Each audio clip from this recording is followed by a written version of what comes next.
Estás escuchando un devocional del reto Mujer Verdadera 365, Nuevo Testamento y Salmos. Día 5. Mateo capítulo 3. Escrito por Débora Cázares de Rivera, leído por Yamel Romero de Cardosa. En nuestro capítulo del día de hoy leemos sobre la predicación de Juan el Bautista, arrepentimiento para perdón de pecados, porque el reino de los cielos se había acercado. También aprendemos sobre el bautismo de Jesús. Mientras sigues meditando en este pasaje, recuerda que estos acontecimientos son parte del avance del plan redentor que el Señor soberano seguía entretejiendo. La predicación de Juan el Bautista. En este capítulo encontramos una promesa cumplida del Antiguo Testamento. Mateo 3:3 nos explica que esa voz que clama en el desierto, la cual fue anunciada en Isaías 40, versos 3 al 5, es Juan. Él es quien, según Lucas 1:17, vendría a preparar para el Señor un pueblo bien dispuesto. Juan tenía un mensaje claro que le había sido dado por Dios para predicar. Arrepiéntete porque el reino de los cielos se ha acercado. ¿Te has preguntado a qué se refiere el reino de los cielos se ha acercado? El reino estaba cerca porque el rey había llegado. Leí en un artículo que la gente aún no estaba preparada para el reino porque no había comprendido su necesidad de la justicia que el rey les proporcionaría. Por esta falta de entendimiento y la llegada del rey, el mensaje de Juan y Jesús era de vital importancia. La gente realmente necesitaba arrepentirse. La pregunta es, ¿lo harían? El reinado de Cristo venía a ser un reino en acción y ante la llegada del Mesías, el pueblo debía responder en rendición total ante él, pero ¿estaban dispuestos a hacerlo? Juan predicaba con tal autoridad este mensaje que el pueblo que escuchaba estaba a la expectativa, preguntándose si acaso él era el Cristo que esperaban.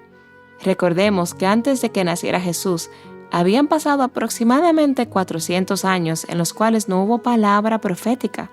Sin embargo, estaban a la expectativa de la venida del Mesías que había sido prometido y se preguntaban si ese Mesías era Juan. Ante este pensamiento, Juan les aclara que él no era el Mesías. Recalcó que venía uno que era más poderoso que él. Entre las características de la predicación de Juan podemos ver que él predicaba el bautismo del arrepentimiento para perdón de pecados y llamaba a sus seguidores a hacer frutos dignos de arrepentimiento. Es interesante notar que entre sus seguidores estaban publicanos y soldados, personas que eran menospreciadas por los judíos. Muchos acudían a Juan confesando sus pecados y eran bautizados por él en el río Jordán.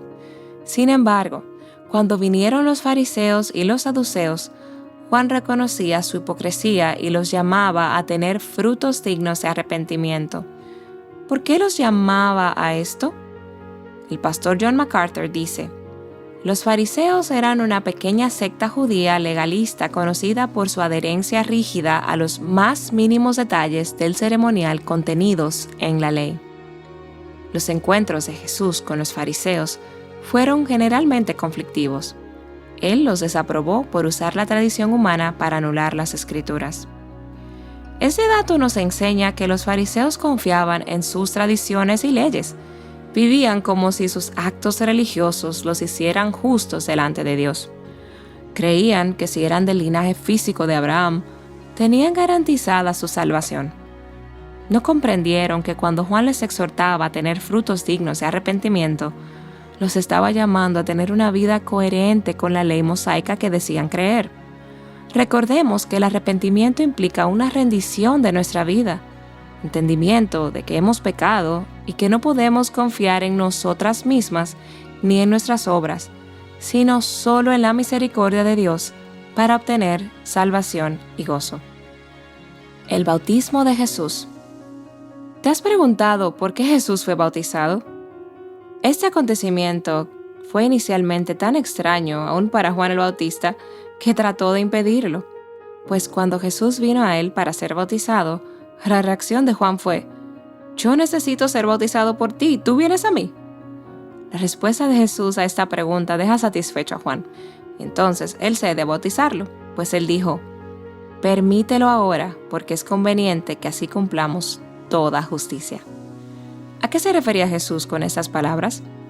El pastor John Piper dice: «Es evidente que Jesús vio su vida como el cumplimiento de toda justicia». El hecho de participar en un bautismo de arrepentimiento, a pesar de que no tenía pecados de los cuales arrepentirse, demuestra que la justicia que quería cumplir era la que se requería de todo hombre pecador, no de sí mismo. El bautismo que Juan hizo a Jesús cobra una dimensión particular si tenemos en cuenta que Juan pertenecía a la tribu de Leví y era descendiente directo de Aarón. Lucas especifica que ambos padres de Juan pertenecían a la línea sacerdotal arónica. Lucas 1:5. Uno de los deberes de los sacerdotes en el Antiguo Testamento era presentar los sacrificios ante el Señor. El bautismo de Jesús por Juan el Bautista podría considerarse una presentación sacerdotal del sacrificio supremo. Las palabras de Juan al día siguiente del bautismo tienen un marcado carácter sacerdotal. Ahí está el Cordero de Dios que quita el pecado del mundo. Juan 1:29. ¡Qué increíbles conexiones! Al presentarse en el bautismo, Jesús no solo mostró que se identificaba con los pecadores, sino que también nos anticipó su obra como el siervo sufriente que encontramos descrito en Isaías 53. Aquel Cordero de Dios, Juan 1:29, que cargaría en él el pecado de todos nosotros. Uno de los nombres de Cristo que encontramos en este capítulo es Hijo de Dios. Jesús es el unigénito Hijo del Padre. No solo en el versículo 17 es encontrado este título, sino que es usado 42 veces en el Nuevo Testamento, lo que afirma la deidad de Cristo.